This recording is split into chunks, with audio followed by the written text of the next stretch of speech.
बात क्लियर है? जी सर। तो बेटा पहले मैं पाथ C1 के लिए और फिर पाथ C2 के लिए कैलकुलेट करूंगा del T dot D L, तो मैं पॉइंट ए से पॉइंट बी तक पहुंच जाऊंगा। बात क्लियर है? जी सर। जी सर।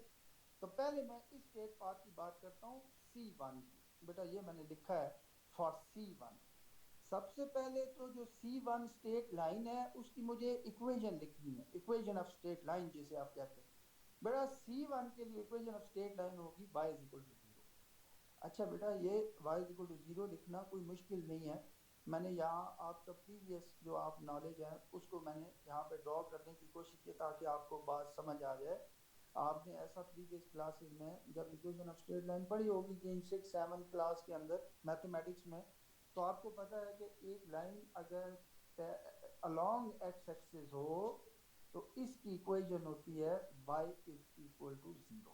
तो बेटा ये क्योंकि ओरिजिन से पास कर रही है अलोंग एक्स एक्सिस है तो y इज इक्वल टू 0, इसलिए मैंने इसकी इक्वेशन। और आपको पता है कि अगर पैरेलल टू लाइन एक y इज इक्वल टू 1 में से पास करे, ठीक है, पैरेलल टू एक्स एक्सिस हो तो इसकी equation y is equal to 1, इसकी होगी y is equal to 2।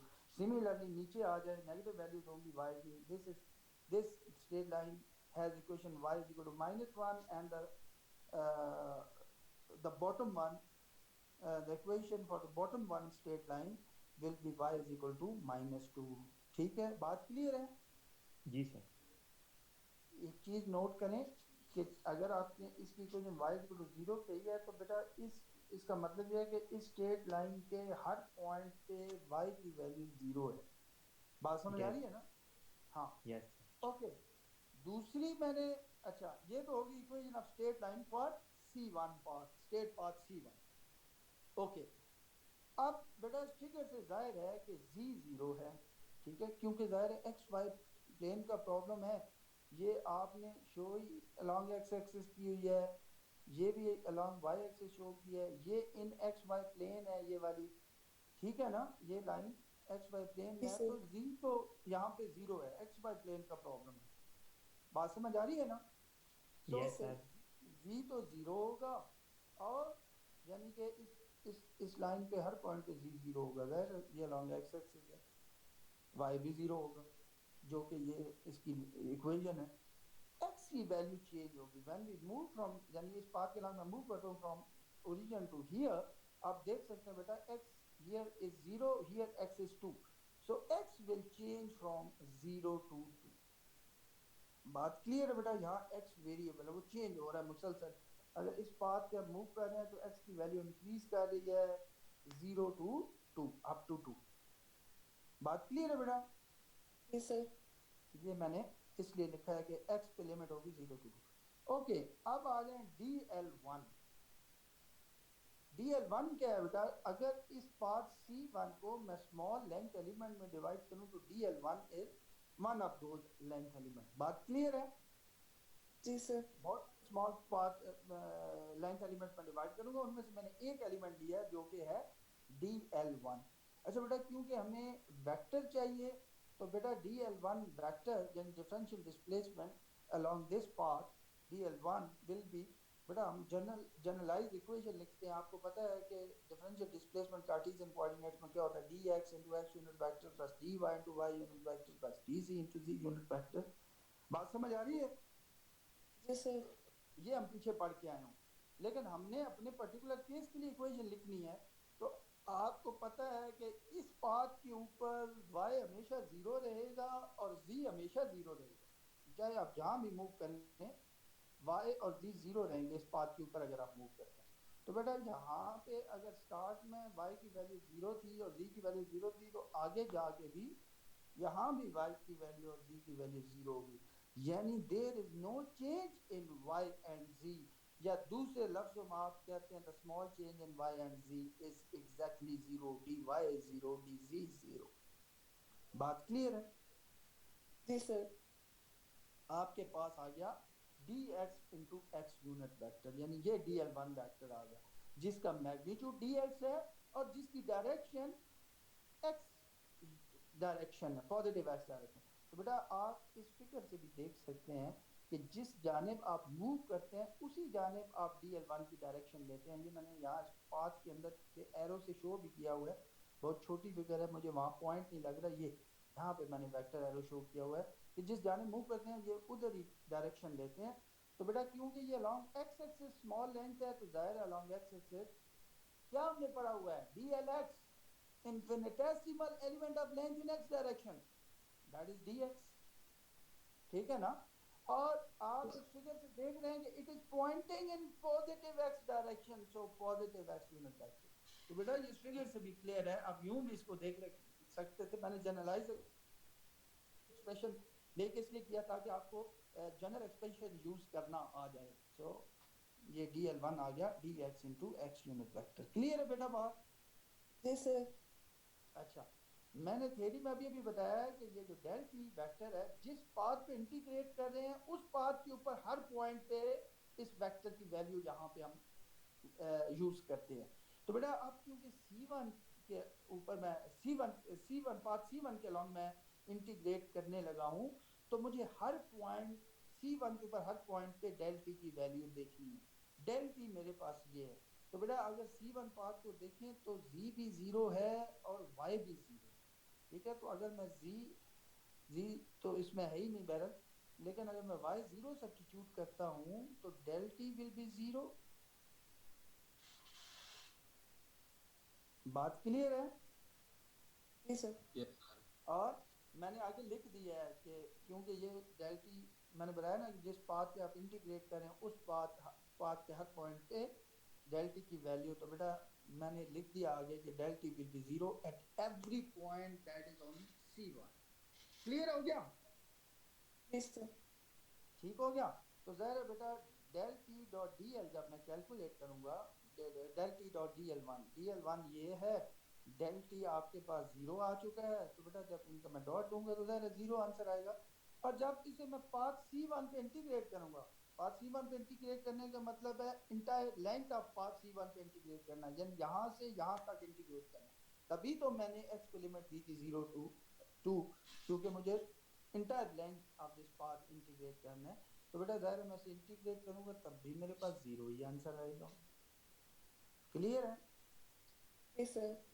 Sir ये जो चलिए हमने बेटा DL1 जी, ये जो सर DL1 हम फाइंड कर रहे हैं जहाँ पे dy टर्म हमारे पास 0 है, dz है भी नहीं, उधर हमारे पास आंसर dx आ रहा है, तो हम डेल टी को कैसे 0 कर रहे हैं एट एवरी पॉइंट C1 पे?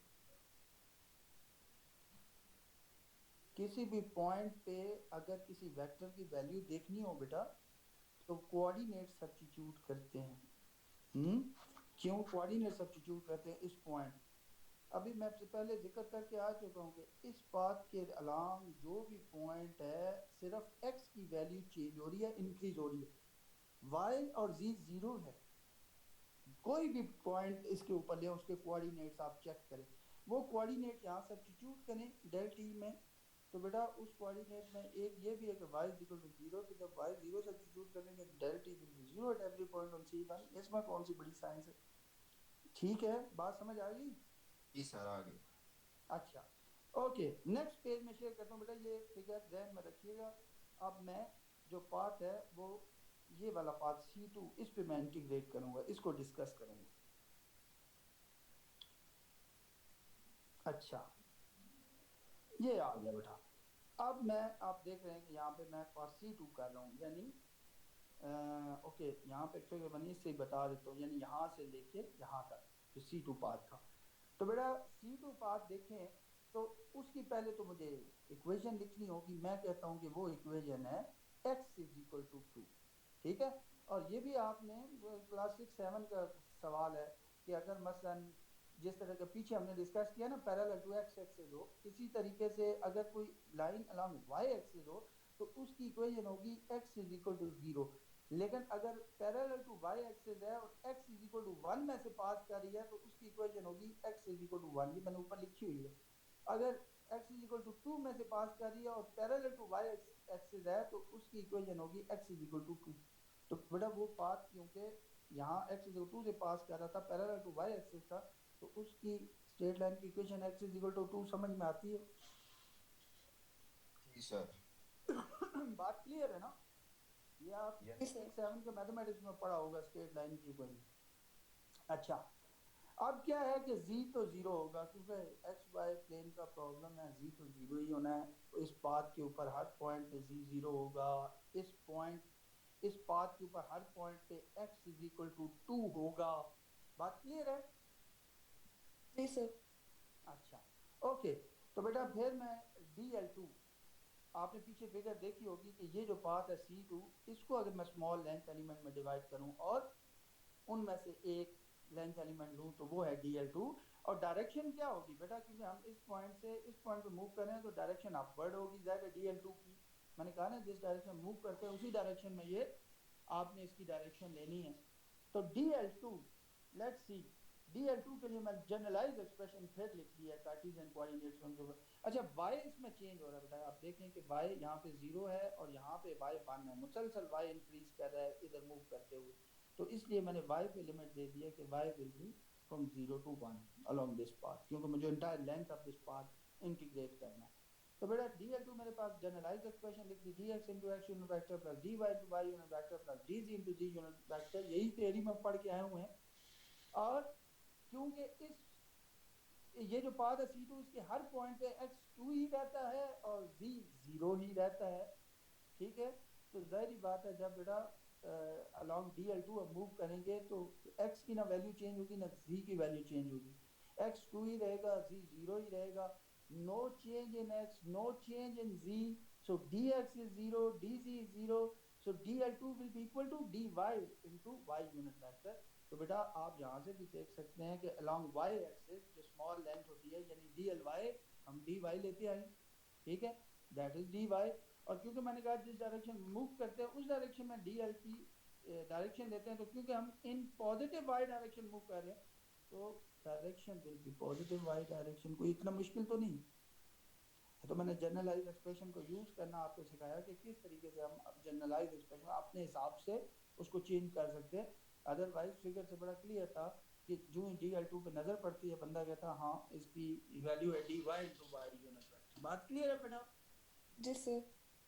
अब मुझे डेल्टी चाहिए और अब ये डेल्टी पिछले डेल्टी से डिफरेंट है क्योंकि ये डेल्टी इस पाथ पे मूव करते हुए हर पॉइंट पे जो इस वेक्टर डेल्टी की वैल्यू होगी वो हमें देनी होगी। और इस पॉइंट पे हर y के तो कोऑर्डिनेट चेंज हो रहे होंगे, 0 to 1 कुछ भी वैल्यू हो सकती है, लेकिन x2 रहेगा, z0 रहेगा through out at every point on c2। तो बेटा अगर ये मैं कोऑर्डिनेट सब्स्टिट्यूट कर देता हूँ, पीछे डेल्टी हमने पढ़ा है y square x unit vector plus 2xy y unit vector. तो बेटा y तो चेंज हो रहा है, ठीक है, उसकी तो हम वैल्यू कोई नहीं दे सकते।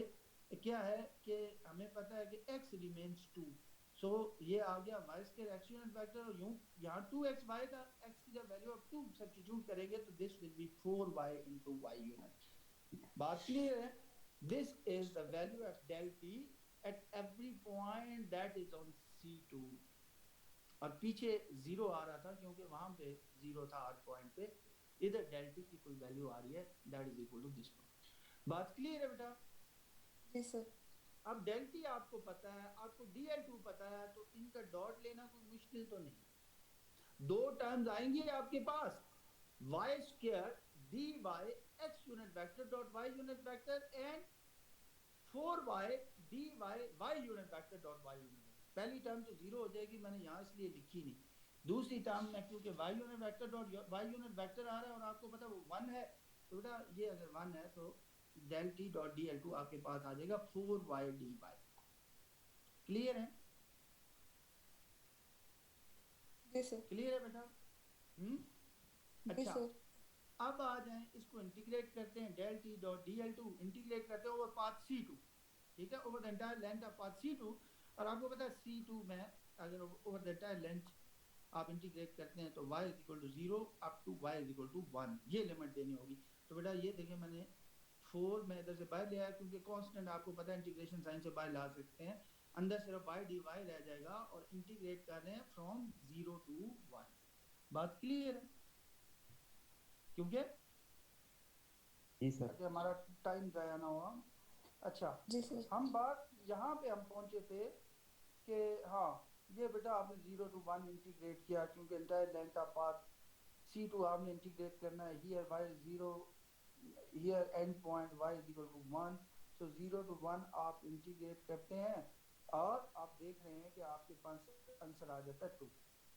तो बेटा A से B जो ये पाथ फॉलो करते हुए आप पहुंचे, ठीक है, सो A to B del T dot dl किसके इक्वल आया, दिस जो पीछे हम कैलकुलेट करते हैं प्लस दिस, दोनों पार्ट्स को हमने अलग कैलकुलेट किया और फिर ऐड कर दें तो जाहिर है दोनों का ऐड करेंगे तो आपको ये चीज मिलेगी, ए से पॉइंट बी तक सफर मिलेगा। बात क्लियर है बेटा? जी सर। और पीछे हम इसकी वैल्यू 0 कैलकुलेट करके, ये मैंने लिख दिया 0, इसकी वैल्यू अभी अभी हमने कैलकुलेट की, आप देख रहे हैं 2 है तो यहाँ मैंने +2 कर दिया, जो आंसर इज +2। बात क्लियर है बेटा यहाँ तक? यस जी सर। अब देखते हैं value of the scalar function at point B. Point B के बेटा कोऑर्डिनेट्स ये हैं। एक बच्चे ने सवाल किया था, मैं उसका नाम पुकारता हूँ, तैयब वकास शायद, इसने क्वेश्चन किया था पीछे कि डेल टी की वैल्यू 0 क्यों है। तैयब आप ही का क्वेश्चन था? जी सर। हाँ मैंने बताया ना पर्टिकुलर पॉइंट पे उसकी वैल्यू आप कैलकुलेट कर सकते हैं। देखें अब हम इस स्केलर फंक्शन की इस पर्टिकुलर पॉइंट पे वैल्यू कैलकुलेट कर, जब उस पर्टिकुलर पॉइंट की बात करते हैं तो ज़ाहिर कोऑर्डिनेट सब्स्टिट्यूट करते हैं। मसलन t that is function of x and y, बेटा था पीछे आप पढ़ के आए हुए हैं, आपको पता है कि t क्या है, x y स्क्वायर, ठीक है। तो बेटा वैल्यू सब ये पर्टिकुलर पॉइंट इधर सब्स्टिट्यूट कर दे तो इस पर्टिकुलर पॉइंट पे t स्केलर की वैल्यू आ जाएगी, x is 2 y is 1 so x y square mean 2 into 1 whole square, your answer will be 2. This is the value of the scalar function at point b। ये scalar function था x y square, हाँ ये आपकी value आ गई। ये point a था और value of the scalar at point a, x is 0 y is 0 so the value of the function at point a is 0। बात क्लियर है बेटा? जी सर। Yes sir clear. तो ये वकास अब आपको भी समझ आ गई? जी सर आ गई है समझ। ठीक है ना? हाँ वो हमने डेल्टा वेक्टर की उस पर्टिकुलर पॉइंट पे वैल्यू देखी थी, ये हम इस स्केलर की पर्टिकुलर पॉइंट पे वैल्यू देखना है। Okay, t at b minus t at a आपको क्या मिलेगा, 2 minus 0 that is 2। तो बेटा ये भी 2 है, ये भी 2 है, तो वेरीफाई हो नहीं जाता, वेरीफाई हो नहीं जाता divergence theorem, sorry Yes, sir. Divergence theorem. Yes sir. बात क्लियर है ना? जी सर क्लियर है। अच्छा, अब बेटा हम बात करते हैं, अब हम बात करते हैं अगर मैं directly point A to point B जाता, यानी ये स्ट्रेट पाथ फॉलो करता, तो फिर मेरी वैल्यू यानी del T dot D L from A to B क्या आना था। ओके बेटा आपको ये तो पता है कि सबसे पहले इस स्ट्रेट लाइन की आपको इक्वेशन लिखनी है, पीछे भी हम ऐसे ही करते हैं, इसको मैंने C3 कहा है, सो पार्ट C3 आप देख रहे हैं यहाँ पे पार्ट C3। सबसे पहले तो मुझे इसकी स्ट्रेट लाइन की, इस स्ट्रेट लाइन की इक्वेशन लिखनी है। तो बेटा ये तो जाहिर है ना पैरेलल टू एक्स एक्सिस है ना पैरेलल टू वाई एक्सिस है, तो ऐसी स्ट्रेट लाइन के लिए आपने एक जनरल एक्सप्रेशन या जनरल फॉर्मूला पढ़ा होगा, that is called the equation of straight line y is equal to mx plus c, ठीक है, where yes m is the slope and c is the y intercept, यानी कि c हम कहते हैं कि y की वो वैल्यू है जहां इक्वेशन वो जहां वो स्ट्रेट लाइन y एक्सिस को क्रॉस करती है, ठीक है। तो बेटा क्योंकि ये y एक्सिस को क्रॉस कर रही है ओरिजिन पे, यानी कि when y is equal to 0, तो यहाँ y इंटरसेप्ट 0 है तो कांस्टेंट c जो है, क्योंकि वो y इंटरसेप्ट है तो c 0 होगा, ठीक है। अगर ये भी आपको नहीं समझ आता तो मैं एक और तरीके से आपको समझा देता हूँ कि c अगर ऐसे आप लिख दें तब भी आपको पता चल जाएगा कि c 0, बहरहाल चले वो आगे जाके बताते हैं। सो c 0 है तो y आपके पास आ गया mx, y is equal to mx। Okay, m आपके पास स्लोप कैसे कैलकुलेट करते हैं, y2 minus y1 divided by x2 minus x2।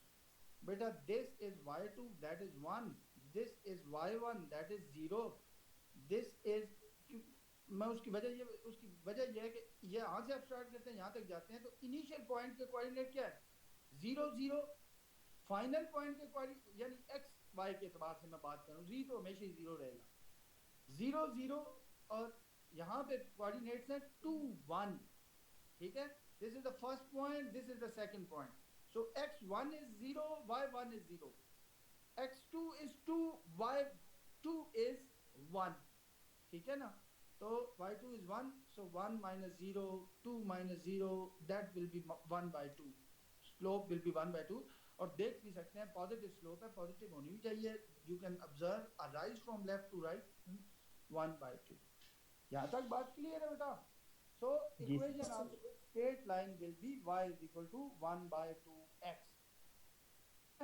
Okay, या इसको यूं भी लिख सकते, बाज राइटर यूं भी लिखते हैं x is equal to 2y is the equation of straight line for this equation, for this straight line, ठीक है, okay, y x is equal to 2y या y is equal to half of x, ये equation होगी। अच्छा, मैं जो बात कर रहा था कि c वैसे भी 0 होना था, ओके, यहाँ अगर प्लस c लिखा रहने देते, आप c जहाँ पे 0 ना करते तो प्लस c आप लिखा रहने दे, तो बेटा क्या है कि इनमें से कोई पॉइंट भी यहाँ पे सब्स्टिट्यूट करें, ठीक है, मतलब ये पॉइंट सब्स्टिट्यूट करते हैं x0 y0, तो बेटा x0 सब्स्टिट्यूट करें y0 तो c0 आएगा कि नहीं, ठीक है, कोई भी पॉइंट Yes, sir. इस लाइन के ऊपर कोई भी पॉइंट सब्स्टिट्यूट करें आपको c की वैल्यू मिलेगी, ये कर दें, चलें 2 1 कर दें, सो 1 2, ठीक है, 2 2 से कट गया तो 1 is equal to 1 plus c, that is c is equal to again c0 आ रहा है, ठीक है ना, अगर आपको आइडिया है तो आप पहले ही कर सकते हैं कि जाहिर है y इंटरसेप्ट है c, क्योंकि वो ओरिजिन से पास कर रही है तो c 0 ही होगा, ठीक है, ये आपके पास बहरहाल स्ट्रेट लाइन की इक्वेशन आ गई। अब आगे चलते हैं, हम ऐसे ही करते हैं, शुरू में स्ट्रेट लाइन की इक्वेशन फाइंड करके फिर आगे चलते हैं, ओके, फिर z 0 आ गया, वो तो z 0 हो गई, x y प्लेन का प्रॉब्लम है। अब बेटा यहाँ दोनों वेरिएबल है, x भी वेरिएबल है, y भी वेरिएबल है, अगर इस पाथ को आप फॉलो करते, x भी मुसलसल चेंज हो रहा है, क्योंकि प्लेन में मूव करें तो हम पीछे जिक्र करके आए हुए हैं ना, प्लेन में मूव करें तो दोनों पॉइंट्स के कोऑर्डिनेट्स चेंज होते हैं, ठीक है, मसलन यहाँ पे इस पॉइंट पे अगर हम देखें तो x 1 है और y हाफ है, ऐसे ही कुछ लग रहा है, y हाफ है x 1 है, ठीक है, तो चेंज हो रहे हैं मुसलसल, यहाँ x 0 था y 0 था, यहाँ x 1 है y हाफ है, सो ऑन अप टू यहाँ पे x 2 है y 1 है, तो x और y दोनों वेरिएबल है यहाँ पे, तो x change from 0 to 2 and y change from 0 to 1, बात क्लियर है बेटा? जी सर, क्लियर। तो DL3 जो है, DL3 से मैंने कहा इसको स्मॉल लेंथ एलिमेंट में डिवाइड करूँ DL3, और इस DL3 की डायरेक्शन क्या होगी, जिस डायरेक्शन में आप मूव करें, क्योंकि आप इस डायरेक्शन में मूव कर रहे हैं पॉइंट ए से बी, तो ज़ाहिर है डायरेक्शन अपवर्ड होगी, तो बेटा DL3 जनरलाइज एक्सप्रेशन ये आ गई, और इसमें क्योंकि dx और dy दोनों वेरिएबल दोनों चेंज हो रहे हैं, सिर्फ z नहीं चेंज हो रहा, z रिमेन 0 और at every point on this path, बात समझ आ रही है? तो बेटा there is no change in z, dz 0, तो ये आ गई आपके पास dx x unit vector plus dy into y unit vector. अगर आप इसको समझना चाहते हैं तो असल में मैंने फिगर इतनी छोटी बनाई हुई थी कि मैं यहाँ पे आपको बता नहीं सक रहा था, मैंने कहा यहाँ मैंने अगर किया तो आपको समझ नहीं आएगी, मतलब इस पाथ को, ये जो DL3 है इसको हाइपोटेनस ले लें और पैरेलल टू x एक्सिस एक छोटी सी लाइन ड्रा करें और एक पैरेलल टू y एक्सिस, तो आपको समझ आ जाएगी कि ये क्यों dx into x unit vector और क्यों dy into y unit vector, बात समझ आ रही है? Yes sir. हाँ, अब आती है डेल टी की वैल्यू, बेटा डेल टी की वैल्यू में क्योंकि x और y दोनों वेरिएबल हैं, z 0 है, तो ये जो डेल टी हमने कैलकुलेट किया था इसमें सिर्फ x और y वेरिएबल, तो ज़्यादा दोनों वेरिएबल हैं, दोनों की वैल्यू फिक्स नहीं रहती, ठीक है, इसलिए हम डेल टी वही रखेंगे, यानी कि आप कोई वैल्यू नहीं सब्स्टिट्यूट करना x की ना y की, क्योंकि दोनों वेरिएबल हैं, रहेगी जो पीछे हम कैलकुलेट करके आए होते y square x unit vector पर 2xy y यूनिट वेक्टर, बात क्लियर है? Yes sir. तो del t dot dl3 calculate करते हैं, बेटा del t dot dl3 calculate, ये del t दिया हुआ है, ये dl3 दिया हुआ है, तो यहाँ पे टोटल 4 टर्म्स आएंगी जिनमें से 2 सर्वाइव करेंगी, 2 जीरो होगी, ठीक है, तो जो सर्वाइविंग टर्म में मैंने लिख दी हैं वाई स्केयर dx, क्योंकि ये इसकी सर्वाइव करेगी, इसके साथ आएगा x unit vector dot x unit vector. अपने नोट्स में बेशक आप डिटेल से लिख लीजिए, जो कि 1 होता है। सेकंड टर्म इसकी सर्वाइव करेगी, इसके साथ आएगा y unit vector dot y unit vector, जो कि 1 होता है।